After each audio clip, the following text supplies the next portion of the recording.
Hi everyone, I'm Darla Cazzarelli here on Refining Purpose. With me today I have Irvin Garcia, Housing Coordinator for Brilliant Corners, a nonprofit organization. Thank you so much for being here with us today, Irvin. Would you mind telling me a little bit about what you do?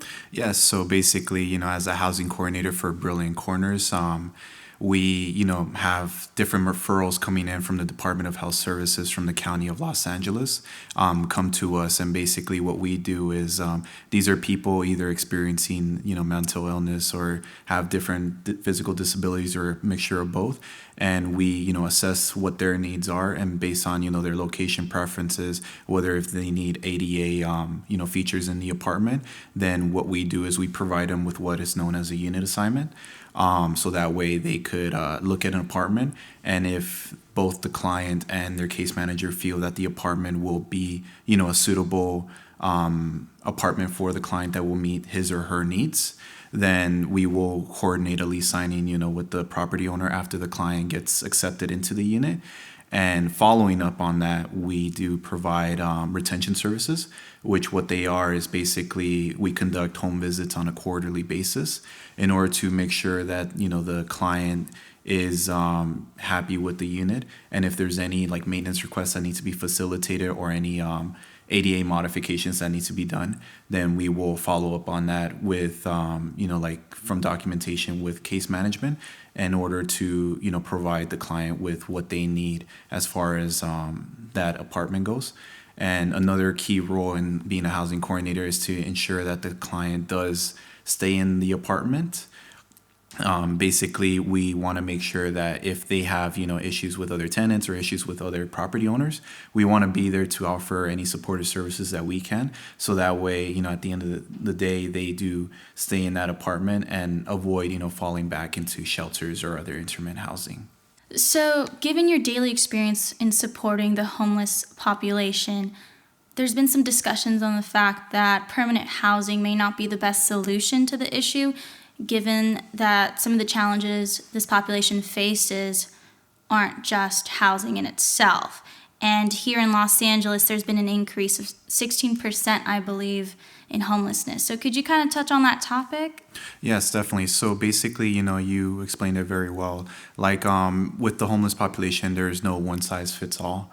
Even though permanent supportive housing has helped drastically with the homeless population, at the end of the day, they are facing other issues, whether it be, like poverty, whether it be, like recidivism, falling back into the criminal justice system with repeat offenses or crimes, or, with their mental illness, their physical disabilities, or just even a combination of all those different factors. Just contributing towards that issue of homelessness. So basically, how we approach the issue is that we believe that all of those issues, while they are interconnected, we believe that housing is the first cornerstone that the homeless population often want to find, so that way they gain some sense of stability. And once they have that sense of stability, then, with our partnership with these different intensive case management agencies, we can then have them focus on, the other issues that might have been contributing to their homelessness in the past. Mm-hmm. So through that, we adopt a model known as Housing First model, in which case we do provide, the housing first, and then afterwards we follow it up with case management services and providing them with resources in order for them to work on, the issues that they have, so that way they reach, as close to being self-sufficient as possible. Because at the end of the day, we want to avoid them falling back into those issues that they had in the past with the homeless, being homeless, excuse me. And just to give a realistic lens to our audience, can you talk about an experience you had with a client?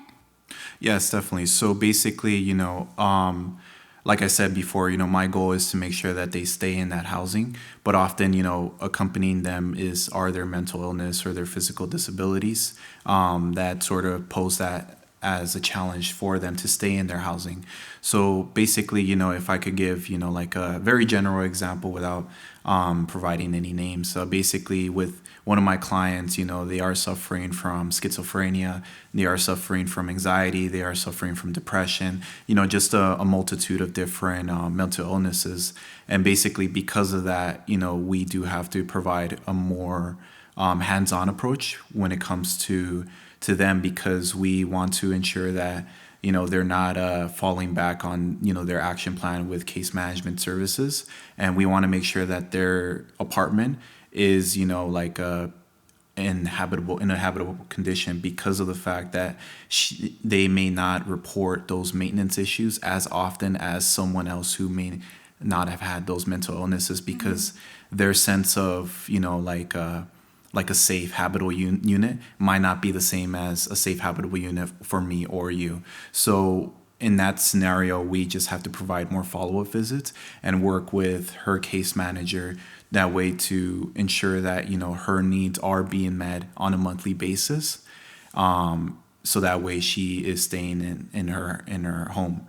And I've had her on my caseload for over a year, and she's still living in that same apartment.